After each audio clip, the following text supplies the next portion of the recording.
them, I was like, how do I address them? What do I say? Entrepreneurs, future business owners, and so I decided I would address you as future customers. So, my name is Jeanne Fiocca, and about 2011, I came up with an idea, and what I do is I own a company called CookieText.com. And at CookieText, we take your special message, we pair it with our homemade cookie cake, and we hand deliver it for any occasion. Customers go online, there's no storefront, and they select their cookie size, their flavor, their sprinkles, and we hand deliver anywhere from Williamsburg to sections of Virginia Beach. We're based in Yorktown, Virginia, and so our main growth has been right there on the peninsula. CNU is a huge thing for us. So we do have samples back there. Please make sure you try some. Please visit our website. But I'm going to backpedal a little bit and tell you a little more about 2011 and how the idea came to pass. And hopefully I'll leave a couple seconds for some questions. In 2000, I left work as an occupational therapist, and I left to have children and raise a family. And so I had 3 sons, and I was everybody's most annoying volunteer. And if you name it, I did it. I didn't know how to play chess, and I ran the chess club for the school. I was a hospitality chair. I wore the brown shirt and the stuff and was the We Below Den leader. You name it, I did it. And as the youngest got to school age, it became very obvious that it was costing our family money for me to be home. It wasn't just that I wasn't bringing in money. All this volunteerism and contributing to the Cub Scout den and the chess club and all that stuff, and I'm not the best turner in a receipt, so I would be taking stuff out of pocket and bringing treats and stuff like that. So I got to the point where I felt like I needed to go back to contributing to the family, and so I went to interview to go back to being an occupational therapist. And I went into this rehab place, and they were ready to hire me and put me right back on the payroll because it was another Riverside company, and I worked for Riverside.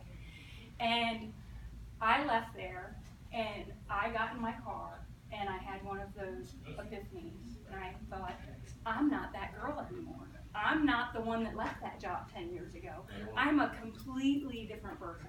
The person that was doing these creative things with their children and make it, chess club, the culmination of chess club was I would go into the gym and I would put duct tape on the floor. The kids had to wear white shirts and black shirts, and they played chess as they were the people. That is not the person that wants to go back to changing adult diapers and teaching people how to get dressed again after they've had a brain injury.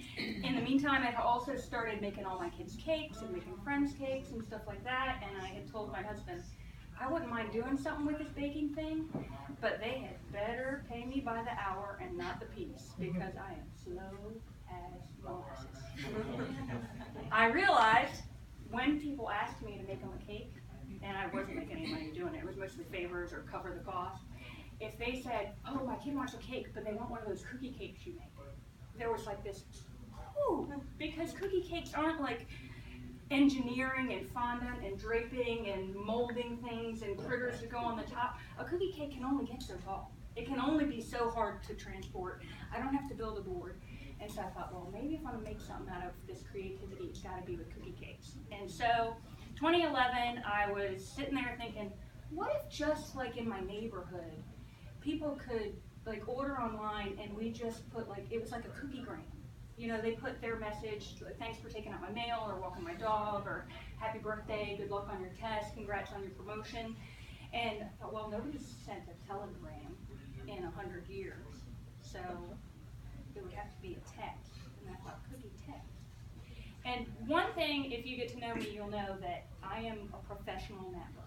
I can work my butt off, but if you tell me, okay, you got this window of time to sleep, I can sleep. I can sleep. And so I'm napping on the couch one day, and I shot up, and I thought, an edible tweet, cookie text, an edible tweet.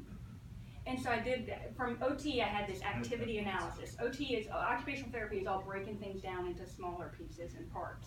And I think that's really what an entrepreneur needs to do. Because I had a conversation with somebody just recently about everybody tries to take on too much at one time. And how do you eat an elephant? One piece at a time. And so one piece at a time through 2011, I got the business license. I got, I figured out how I was going to have the initial money to do it. I got the logo made. I figured out, I have my little piece of paper from when I had gone to Costco and written up, the flour and how much that cost and how much, it was 17 cents worth of flour in each cookie text that I wanted to make. And it's those little pieces and parts that I slowly did.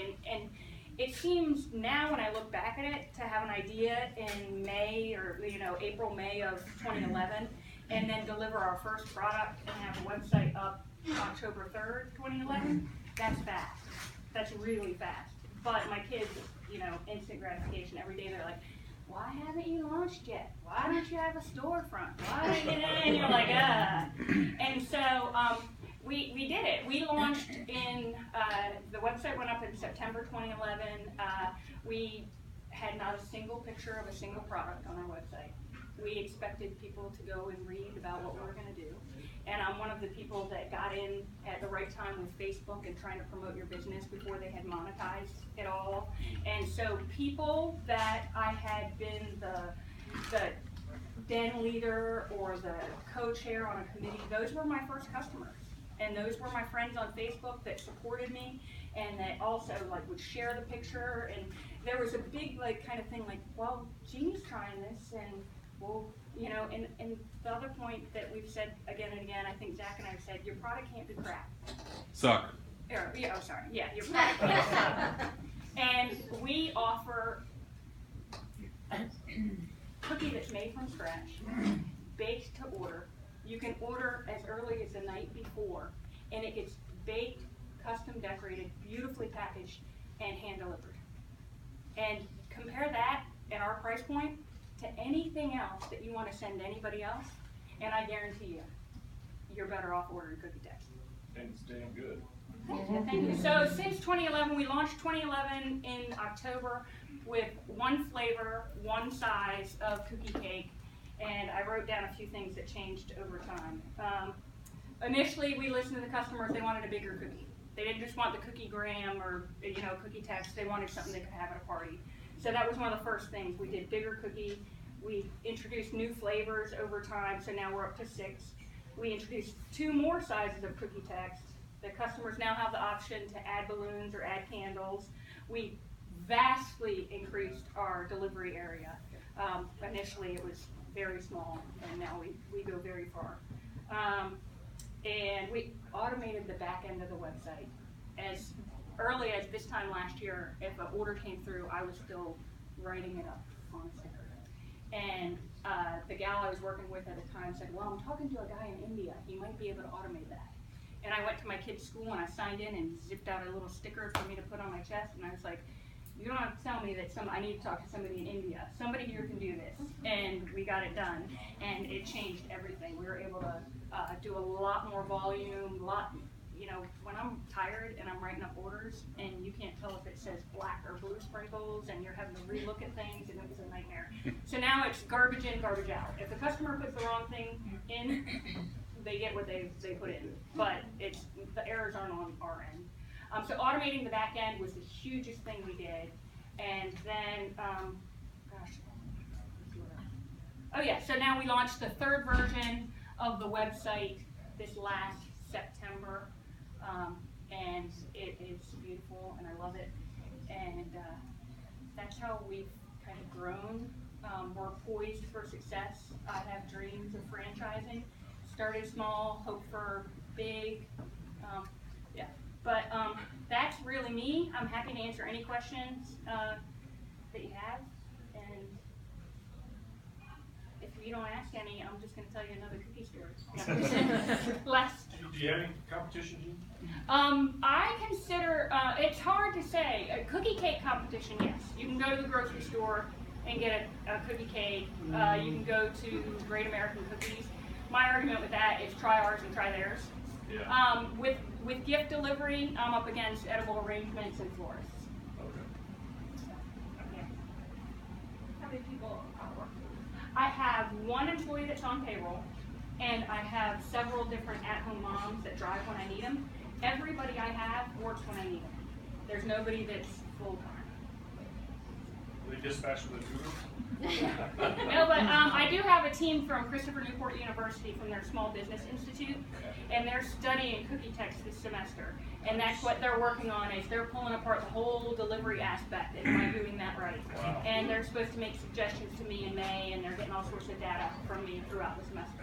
Have you thought about partnering with local grocery stores like Harris Teeter, and how would you get in touch with them? I put my name in the hat for when Whole Foods came up. I don't know how I would do with Harris Teeter because they have their own bakery and do their own baked goods, I would think.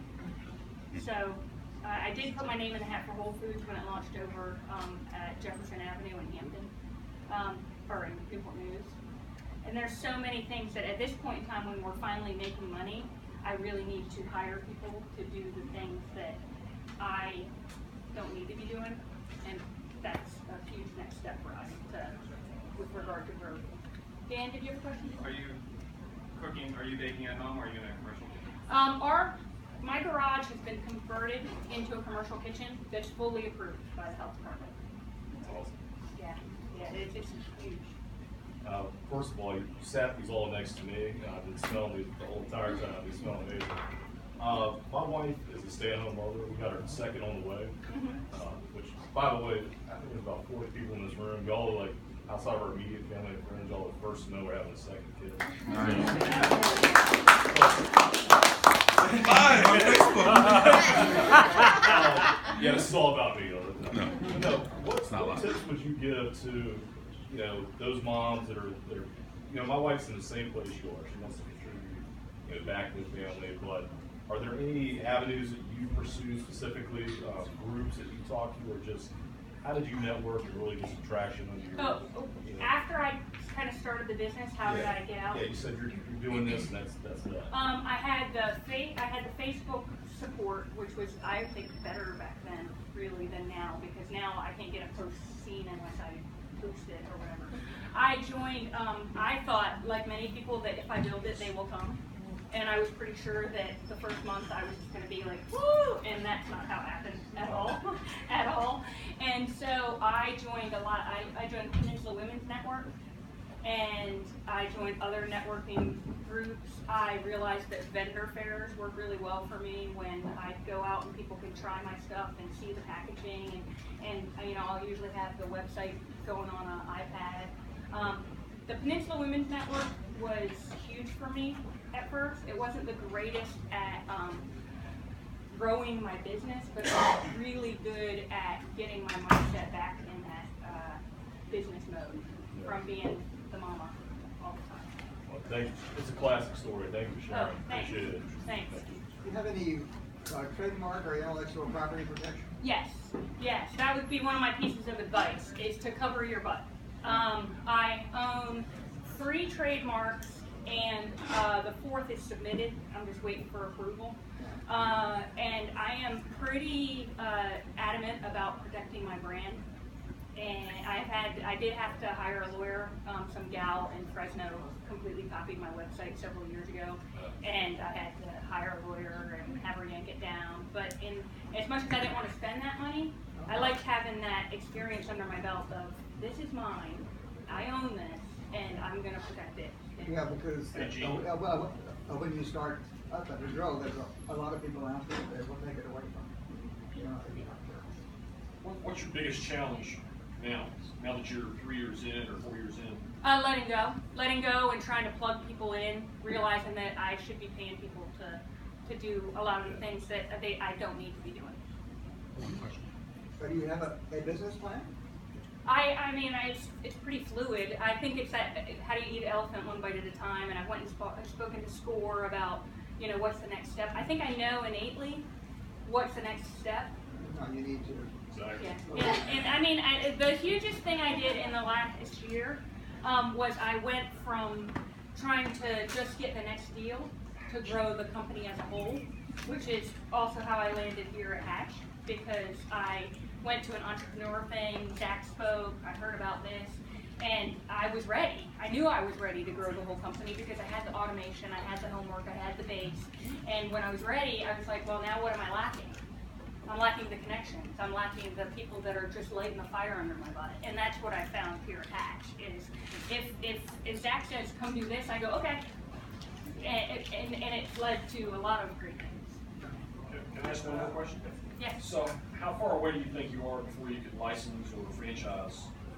Well, of course, the key thing is, as great as Cookie Text is, we're 4.5 years in, and I finally have money in the bank. But nobody's going to run a business that doesn't have a good profit. I mean, I haven't paid myself for, I've pulled money here or there, but I need to show that it is profitable. Have you spoken to anybody specifically about what those steps look like?